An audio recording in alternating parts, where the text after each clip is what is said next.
So in the discussion section, the study reports that patients with a history of motor vehicle crash-associated neck pain have substantially higher frequency of CTE. Again, CTE is cerebellar tonsillar ectopia.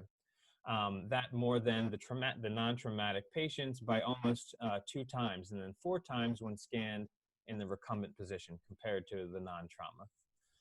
This is the first large series and study like this of patients to be evaluated for this CTE. So it's pretty groundbreaking. Obviously, more studies need to be done, but it's showing some pretty strong evidence for trauma being related to CTE in the upright position compared to a scan in the recumbent position.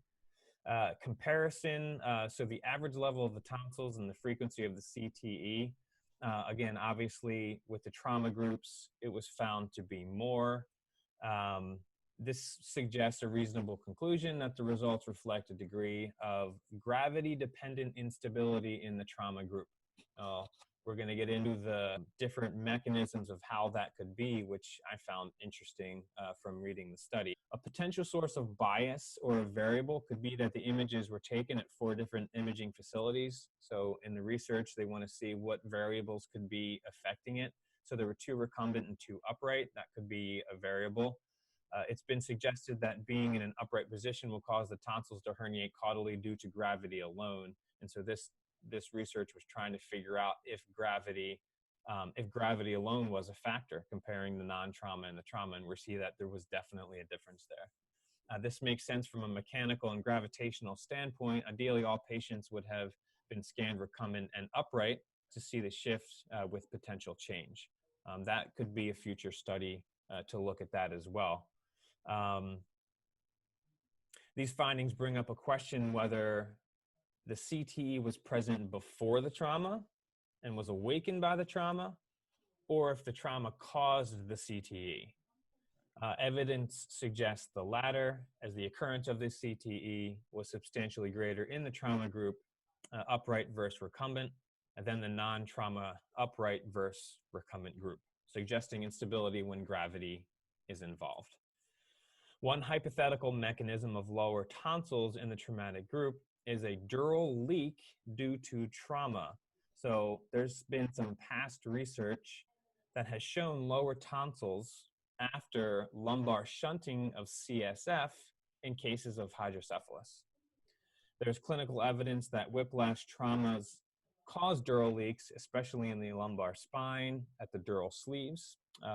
And this is actually measured. If somebody were to actually be looking into getting this tested, radioisotope cisternography would be used, which is a specific exam to test spinal fluid leaks.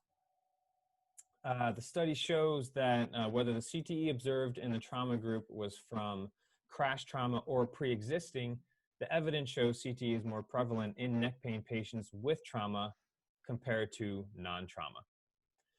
Some limitations for the study: lack of detail in the differentiation of trauma and non-trauma regarding recent history of whiplash.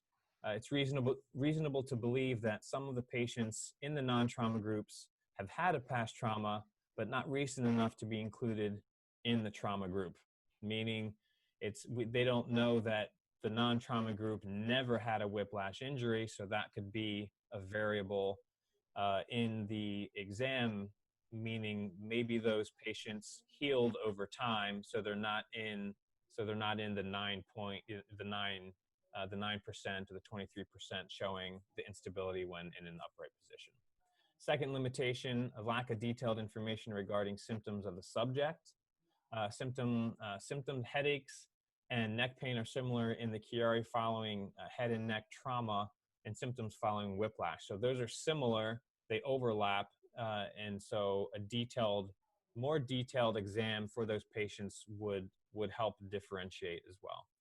Other research has shown association of CTE with fibromyalgia.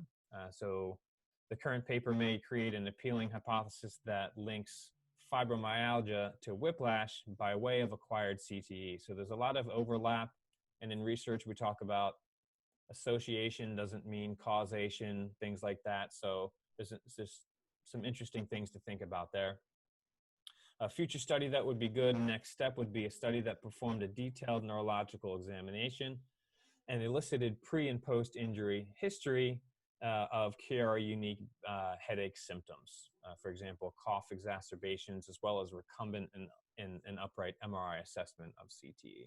Hi there, I'm Dr. Kevin Leach here with the Chiropractic Deep Dive podcast, bringing you the most important research and information on conservative primary spine care, upper cervical chiropractic care, and traditional chiropractic care. I'm really trying to bring value with these, so I'd appreciate commenting on the videos, hitting the like button, and sharing them with as many people as you can. You never know who might need to see it. And consider subscribing to the channel so you can see all the other episodes and videos coming out. Thank you so much. I truly appreciate your support.